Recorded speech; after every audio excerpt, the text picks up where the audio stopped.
শংকৰ গুৰু হৰিৰাম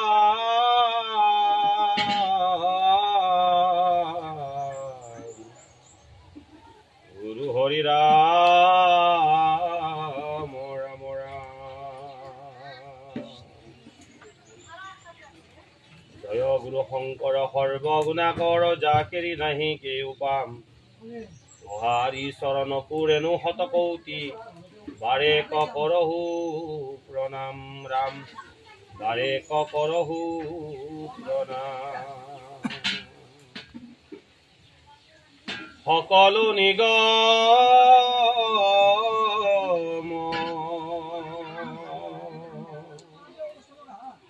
কল্পতৰু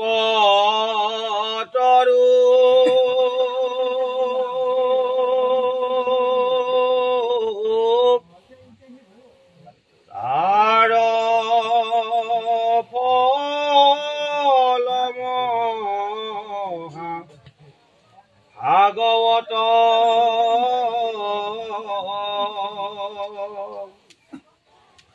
শুকমুখে আকি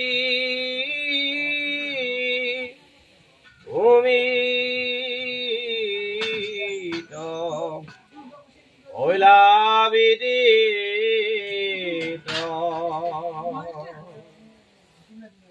ৰহত চতুৰ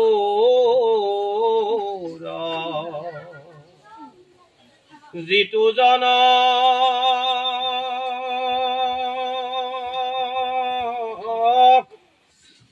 কৃষ্ণৰ চৰণে দিয়া মন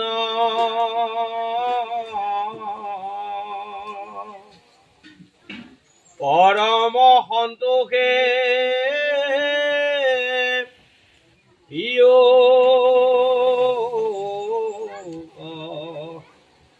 ৰহয় অমৃত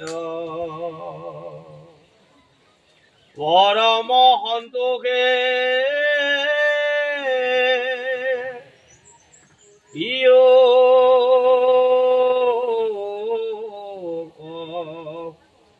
ৰহয় অমৃত।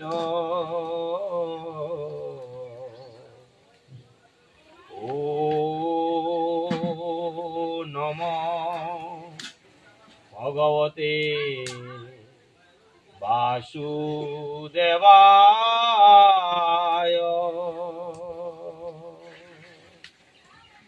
ও হৰি ও ৰাম।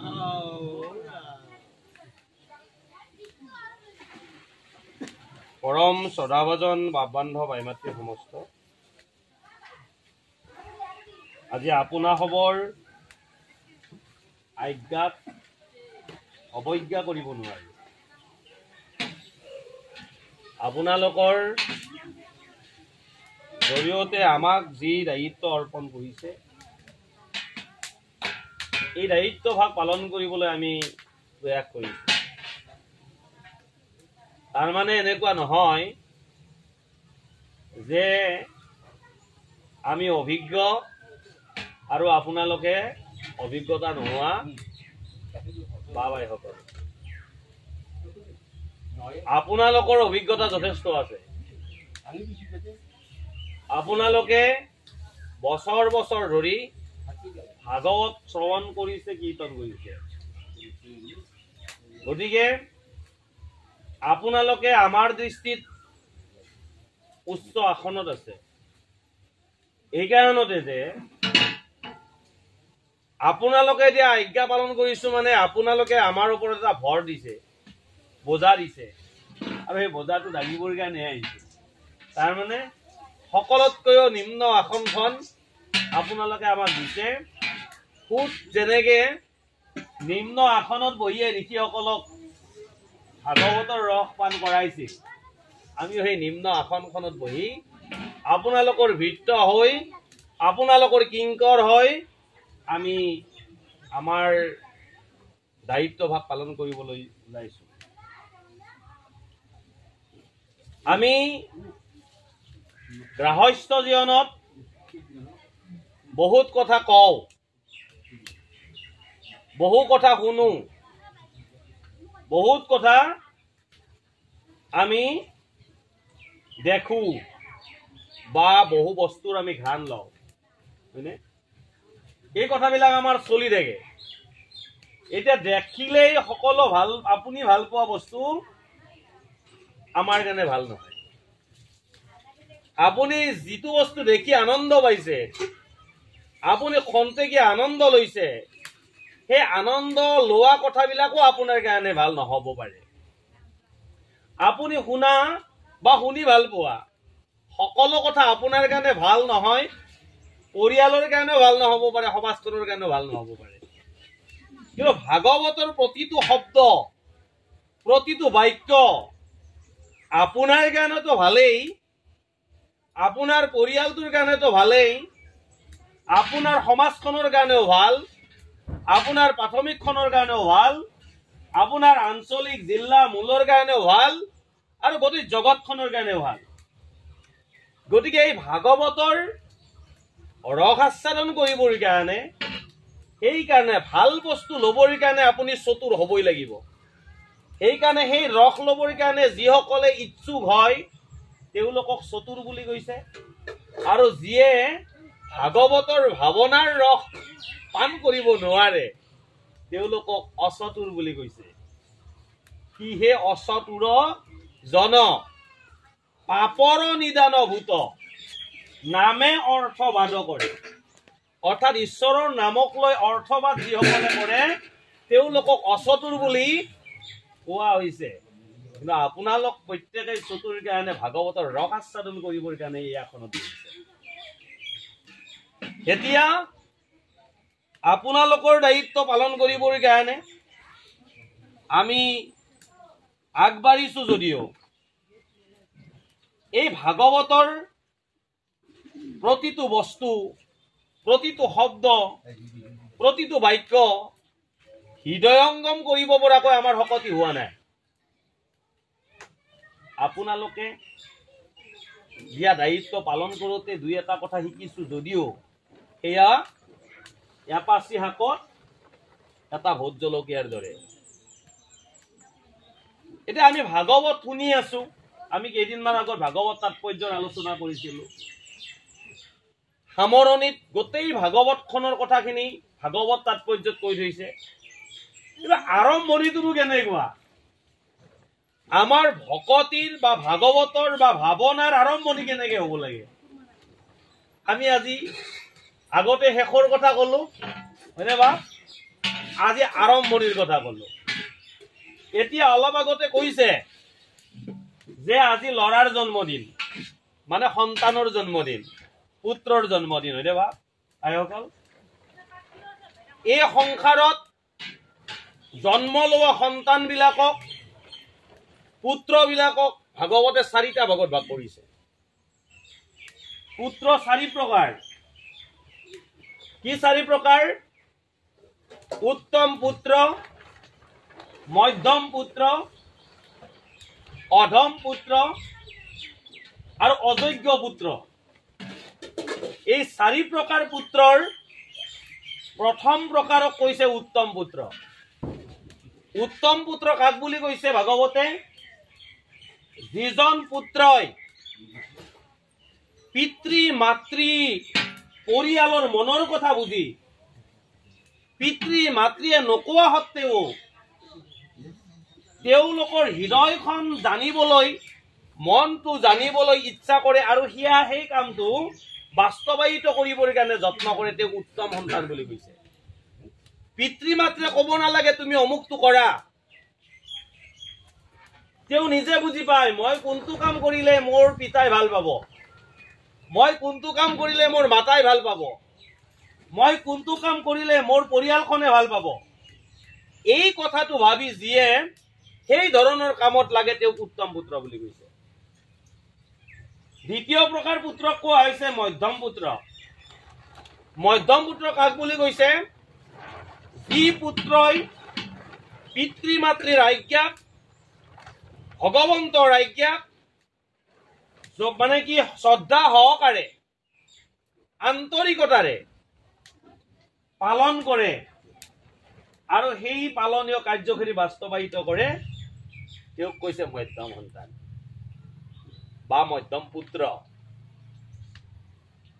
তৃতীয় প্ৰকাৰক কোৱা হৈছে অধম পুত্ৰ। অধম পুত্ৰ কাক কৈছে?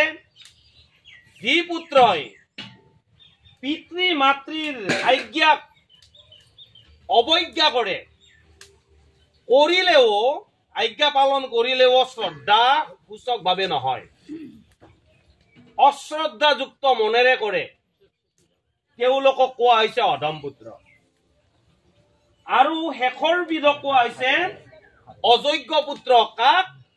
যি পুত্ৰই পিতৃ মাতৃক সম্পূৰ্ণভাৱে অৱজ্ঞা কৰি চলে, নিজৰ খেয়াল খুচিমতে চলে, তেওঁলোকক কোৱা হৈছে অযোগ্য পুত্ৰ। গতিকে আজি আমাৰ আইসকল আছে, বাপসকল আছে, আপোনালোকেও এদিন পিতৃ মাতৃৰ সন্তান আছিল, হয়নে?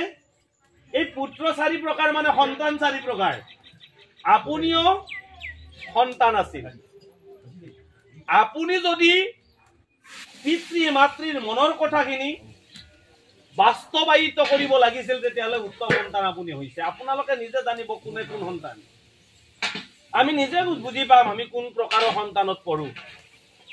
আপুনি যদি পিতৃ মাতৃৰ আজ্ঞাক শ্ৰদ্ধাসূচকভাৱে কৰিছে, তেতিয়াহ'লে আপুনি মধ্যম সন্তান আছিল।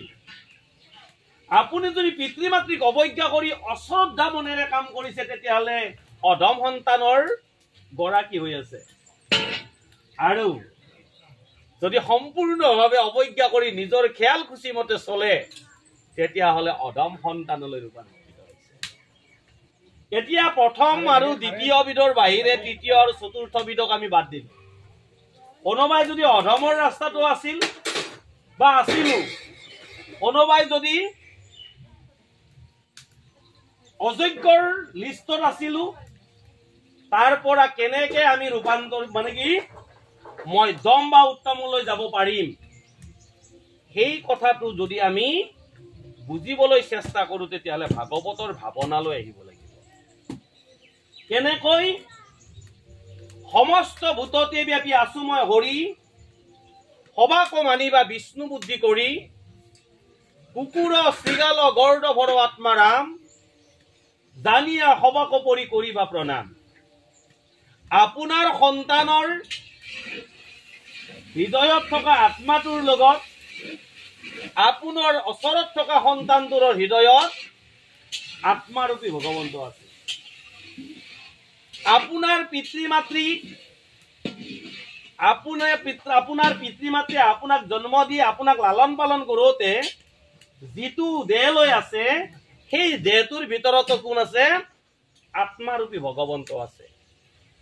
গতিকে মোৰ পিতা মাতা বুলি কওঁতে পিতৃ সাধাৰণতে 2 প্ৰকাৰ বুলি কোৱা হৈছে। কি পিতৃ? এজন হ'ল পৰম পিতা, যাৰ সন্তান আমি সকলো। তেৱেই পিতা তেৱেই মাতা, মাধৱেহে পিতা মাতা মাধৱেহে প্ৰাণ, মাধৱত পৰে কিছু নাহি আন। তাৰ মানে এই জগতখন সৃষ্টি কৰি মনুষ্য ৰূপে আমাক যিজনে জন্ম দিলে, যাৰ কৃপাত আমি জন্ম ললো, যাৰ কৃপাত আমি পালিত হৈ আছো, যাৰ কৃপাত আমি এই সংসাৰেৰে এদিন যাম, এইজন আমাৰ সকলোৰে পিতা, পৰম পিতা। পৰম পিতাই কি কৈছে? মোক সেৱা কৰা, মই তোমাক উদ্ধাৰ কৰিম। মোৰ ভকতি কৰা, তোমাক শকতি মই দিম। মোক কেতিয়াও নেৰিবা, ময়ো তোমাক কেতিয়াও নেৰিম। তো মানে পৰম পিতাৰ মনৰ কথা কি? মোৰ সন্তানসকলে মোৰ সেৱা কৰক, মানৱৰ সেৱা কৰক, গুৰুৰ সেৱা কৰক আৰু ভকতৰ সেৱা কৰক, তেওঁ মোৰ একেবাৰে আপোন হৈ পৰিব। প্ৰথম পিতাৰ মনৰ কথা এইটো, যাক আমি পৰম পিতা বুলি কওঁ। আৰু তাৰ পিছতেই মোৰ পিতৃ মাতৃসকল, মোৰ পিতৃ মাতৃয়ে মোক ডাঙৰ কৰিবৰ কাৰণে কিমান ত্যাগ কৰিছে তেওঁলোকে কেৱল এটা কথাই ভাবে সন্তানটো মানুহ হওক সন্তানটোৱে মোক মাক শ্ৰদ্ধা কৰিবলৈ শিকক মানুহক ভাল পাবলৈ শিকক মানুহৰ মনৰ কথা বুজিবলৈ শিকক তেতিয়া মানুহে তাক ভাল পাব মানুহৰ মাজত যদি মানুহৰ কৰ্ম কৰিব পাৰে মানুহৰ মাজত মানৱীয় কৰ্ম কৰিব পাৰিলে সকলোৱে তেওঁ মৰমৰ দৃষ্টিভংগীৰে চাব সন্তানৰ ক্ষেত্ৰত পিতৃ মাতৃয়ে সেই কথাটো ভাবে এইটো মনৰ কথা এতিয়া আপোনাৰ পিতৃ মাতৃয়ে যি ধৰণে ভাবিছে এই কামটো আপুনি কৰিছে নে নাই নিজক সুধিলে উত্তৰটো ওলাব তাৰ মানে যদি কৰা নাই উত্তমৰ আসনত আমি নাই উত্তমৰ আসনত আহিব পাৰিম যেতিয়া আমি সংস্কাৰ হ'ম সংস্কাৰ মানে মই কৰা ভুলবিলাক মই যেতিয়া বুজিবলৈ চেষ্টা কৰিম মই জানো মই কি কৰি আছো মই যদি পঢ়াৰ সময়ত মোৰ পিতা মাতাক ঠগাই আছো তাৰ মানে মই উত্তম পুত্ৰ হ'ব পৰা নাই মোৰ মা দেউতাই মোক কিবা উপদেশ দিছে সেই উপদেশ দিয়াৰ উপৰি তেওঁলোকে মনৰ পৰা ভাবি আছে সন্তানটো মানুহ হওক মই মানুহ হোৱা কামখিনি কৰিছো নে নাই আহিছে মানুহ গৈছে মানুহ ময়াপী জীৱ এই পৃথিৱীলৈ মানুহ আহিছে এই পৃথিৱীৰ পৰা মানুহ বিদায় ল'ব এই পৃথিৱীতে মানুহে মায়াৰ এনাজৰীত বান্ধ খাব এই মায়াৰ এনাজৰীটো ভক্তিৰ মায়াৰ এনাজৰীত আবদ্ধ হ'ব যদি পাৰো তেতিয়াহ'লে মই উত্তম সন্তানৰ গৰাকী হ'ব পাৰিম কৰা নাছিলো এতিয়া পাৰিম এতিয়া পাৰিবৰ কাৰণে যি কাম কৰিব লাগে কৰিম আপুনি উত্তম সন্তানলৈ গুচি যাব